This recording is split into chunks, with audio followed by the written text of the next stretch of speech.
ભગવાન દયાળુ છે, ભગવાન કૃપાળુ છે, એ સમજાવવા માટે પણ કોઈ ને કોઈ ભક્તોનો ચરિત્ર કહેવું પડે. ભગવાનની ઉદારતા, ભગવાનની કૃપાળુતા, ભગવાનની દયાલુતા, ભગવાનના મહાત્મને સમજાવવા માટે પણ ભક્તોના ચરિત્રનો આશ્રય લેવો પડે. એટલે ભગવાને પોતે વ્યાસજીના હૃદયમાં બિરાજી આ ભાગવત કથાનું ગાન અને સર્જન કર્યું છે. એમ તો ભાગવતના આદિ વક્તા તો ભગવાન જ છે. દ્વિતીય સ્કંદમાં કથા આવશે કે 4 શ્લોકમાં ભગવાને બ્રહ્માજીને ભાગવત કથા કહી હતી અને 4 શ્લોકનો વિસ્તાર 18,000 શ્લોકમાં છે. શ્રીમદ ભાગવત કથા શ્રવણના 5 ફલ બતાવ્યા. અને આપણને થાય ભાગવતજી સાંભળીએ તો ખરા, પણ સાંભળવાથી મળશે શું, એનું ફલ શું? 5 ફલ કહ્યા. સૌથી પહેલું ફલ ભાગવતજીનું કહ્યું નિસંશયતા, સમગ્ર સંશયોમાંથી મુક્તિ. અનેક શંકા અને કુશંકા લઈને માણસ જીવતો હોય છે, પણ એક વસ્તુ યાદ રાખવી, શંકા જાગે એમાં કોઈ વાંધો નથી, પણ શંકાનું સમાધાન કોઈ ગલત વ્યક્તિ પાસે લેવા નહીં જોઈએ. કારણ કે કોઈ ગલત વ્યક્તિ પાસે શંકાનું સમાધાન લેવા જશો ને તો એ તમારી શંકાને દ્રઢ કરી દેશે, એ તમારી શંકાને અશ્રદ્ધામાં ફેરવી દેશે. આપણા બધાની તકલીફ સમાજની એ હોય છે, શંકાઓ સાચી હોય છે પણ સમાધાન ગલત જગ્યાએ લેવા જતા હોય છે. બને તો ઓથોરાઇઝ પર્સન પાસે, જેણે શાસ્ત્રોના અધ્યયન કર્યા હોય એની પાસે સમાધાન મેળવજો. નહીં તો ગલત વ્યક્તિને પૂછવાથી શંકા અશ્રદ્ધાનું રૂપ લઈ જાય કે જો હું કહેતો તો હું સાચો જ છું, મારી શંકા ખોટી નથી. અને એટલા માટે જેને પોતાને જ્ઞાન હોય એને પૂછો. આપણે મોટા ભાગે સમાધાન ક્યાંથી લેતા હોઈએ? યુવાનોને શંકા થાય તો મમ્મીને પૂછે, પપ્પાને પૂછે, બાને પૂછે. બધાને ભાવ સાચો હોય પણ સમાધાન આપતા બધાને આવડે જરૂરી ન હોય. એમની પોતાની શ્રદ્ધા સાચી હોય પણ જવાબ ના આપી શકે, એટલે બાળકોને એમ થાય કે જો અમે સાચા છીએ, આ બધું ખોટું છે. પણ જો યોગ્ય વ્યક્તિ પાસે જો સમાધાન લેવામાં આવે તો એ જ શંકા શ્રદ્ધાનું રૂપ લઈ જાય, શ્રદ્ધાના રૂપે પરિણમિત થઈ જાય અને શ્રદ્ધા દ્રઢ બની એના આત્માના કલ્યાણનો માર્ગ એને પ્રશસ્ત કરી આપે. અર્જુનને મોહ જાગ્યો, શંકા જાગી, પણ એક ક્ષણ માટે વિચાર કરો, જો એ નિવારણ લેવા માટે ધૃતરાષ્ટ્ર પાસે ગયો હોત તો કેવી ગીતાજી મળી હોત?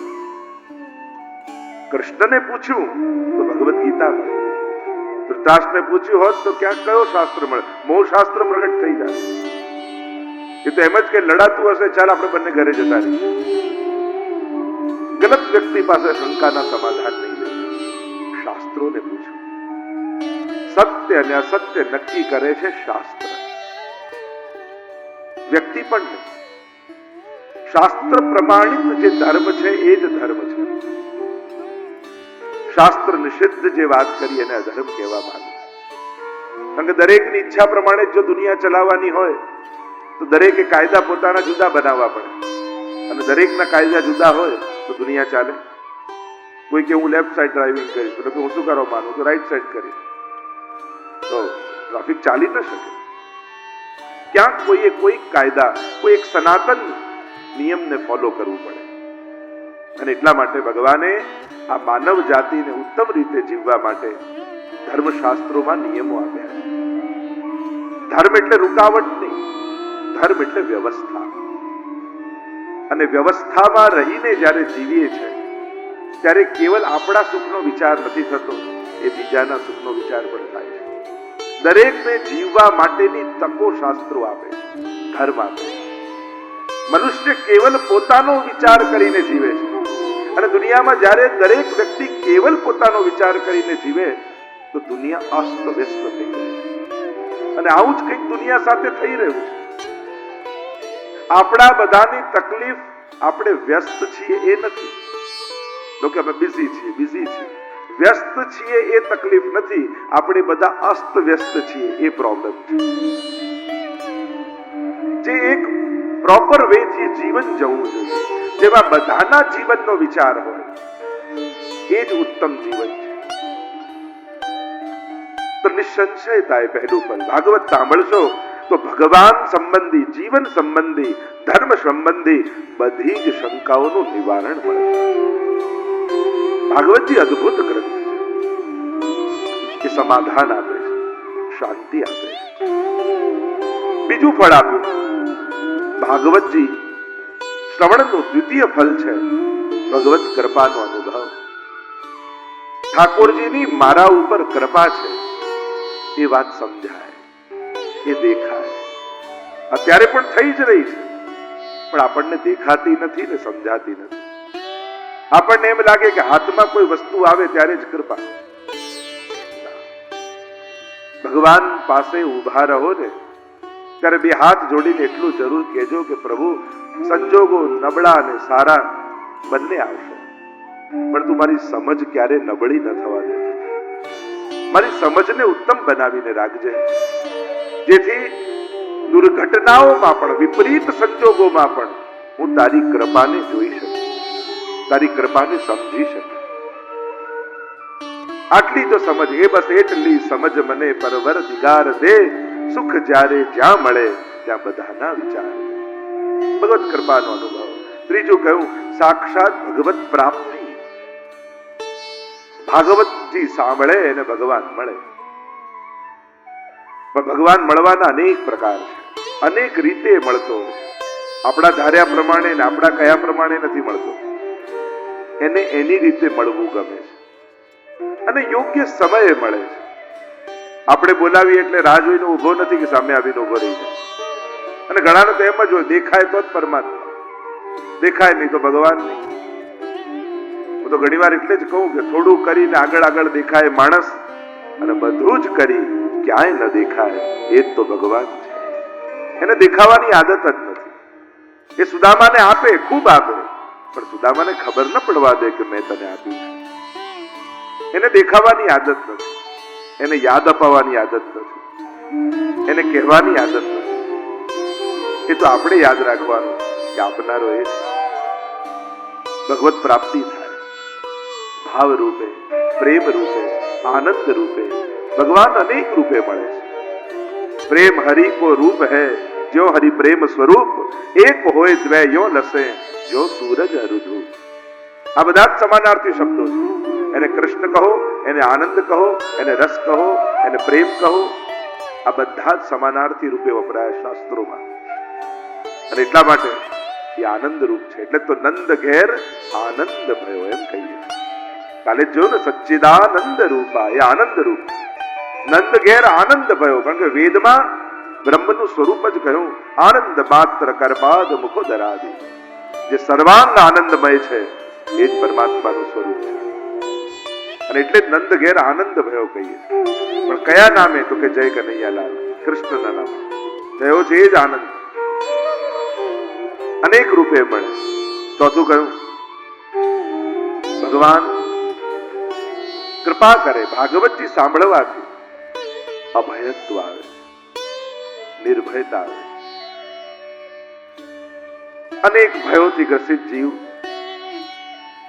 કેટલા ભયો એને લાગેલા છે. અને સૌથી મોટો ભય શાસ્ત્રોમાં એમ કહે ને કે મૃત્યુનો ભય માણસને છે.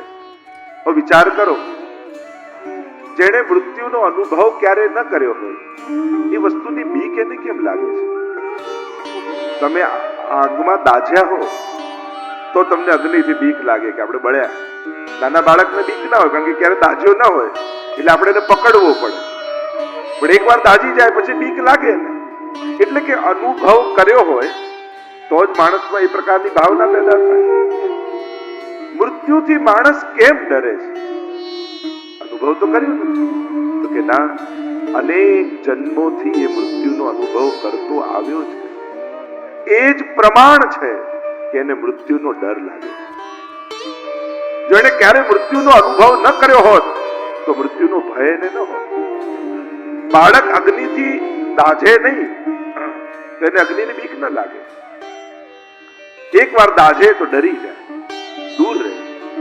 એમ માણસ પુનરપી જનનમ પુનરપી મરણમ પુનરપી જનની જઠરે શયનમ.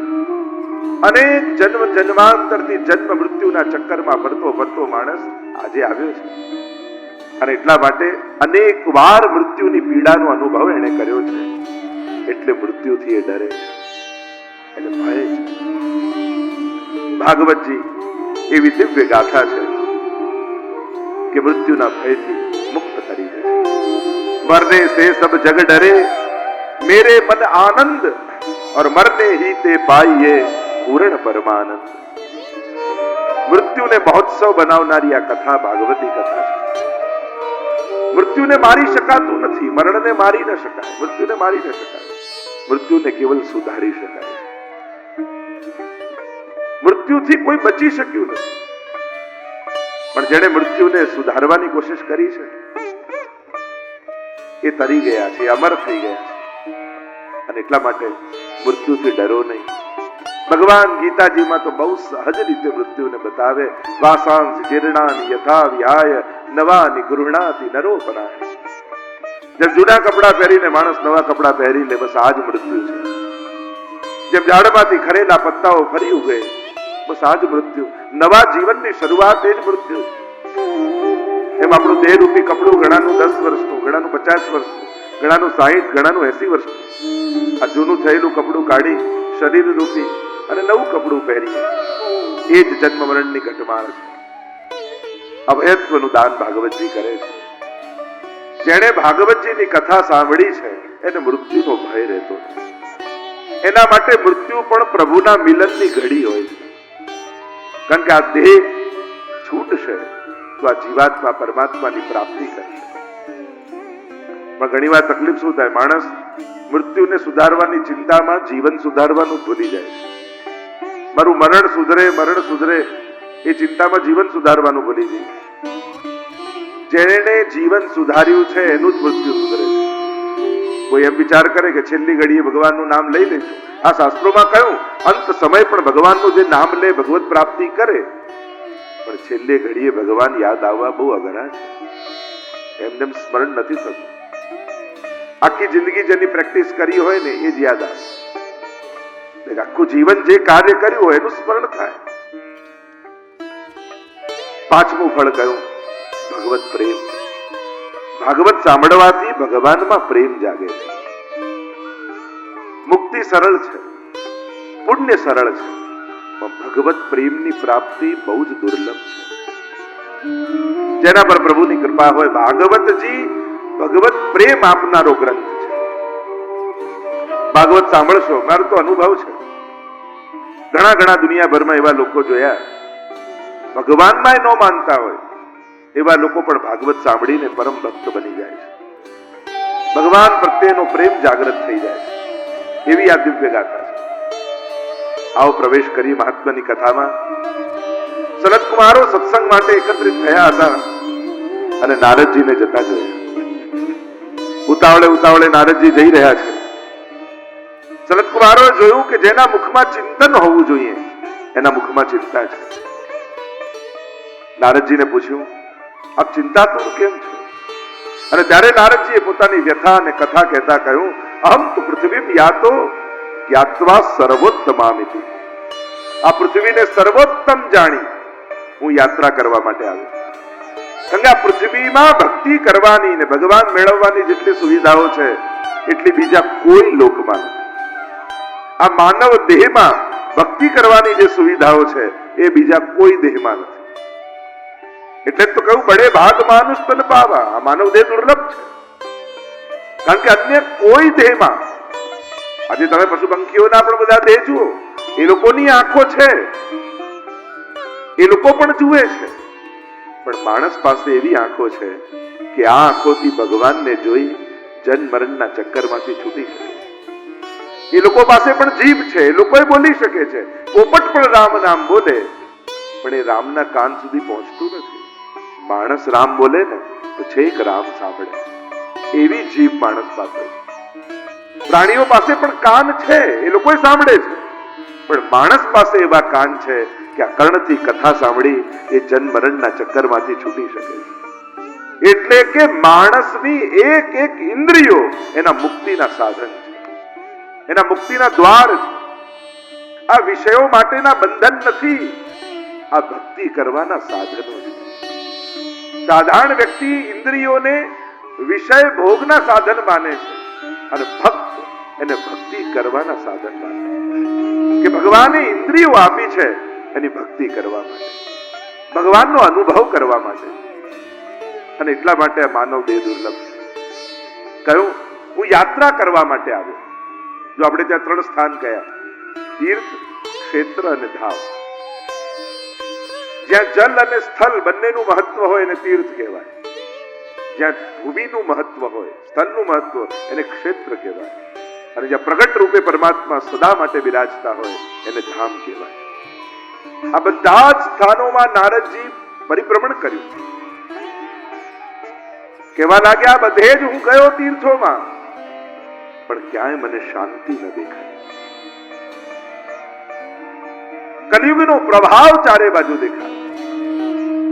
શ્રીરંગમ સેતુ બંધનમ, ઉત્તરથી લઈ દક્ષિણ, પૂર્વથી લઈ પશ્ચિમ સુધી ભારતમાં કેવા સુંદર તીર્થો છે, કેવા ભગવત સ્વરૂપો છે. તમે ઉત્તરમાં જાઓ બદ્રીનાથ અને બદ્રી ભગવાન બિરાજમાન હોય, દક્ષિણમાં જાઓ શ્રીરંગનાથ અને આમ કરીને પોળ્યા હોય, પૂર્વમાં જાઓ દ્વારિકાધીશ ચતુર્ભુજ રૂપે બિરાજતા હોય પશ્ચિમમાં, અને પૂર્વમાં જગન્નાથ ભગવાન બિરાજતા હોય. આ દિવ્ય સ્વરૂપો, આ દિવ્ય ભગવત ધામો, આ 4 ધામો આપણે ત્યાં છે. ઉત્તરમાં બદ્રીનાથ, પૂર્વમાં જગન્નાથ, પશ્ચિમમાં દ્વારિકાનાથ અને દક્ષિણમાં શ્રીરંગનાથ. ઘણી વાર લોકો રામેશ્વર સમજતા હોય, પણ રામેશ્વર તો મહાદેવજીનું ધામ છે. એ રીતે 4 મહાદેવજીના ધામ છે. ઉપર જેમ કેદારનાથ અને આ રીતે સોમનાથ, અને આ રીતે 4 મહાદેવજીના અને 4 નારાયણના, વિષ્ણુના.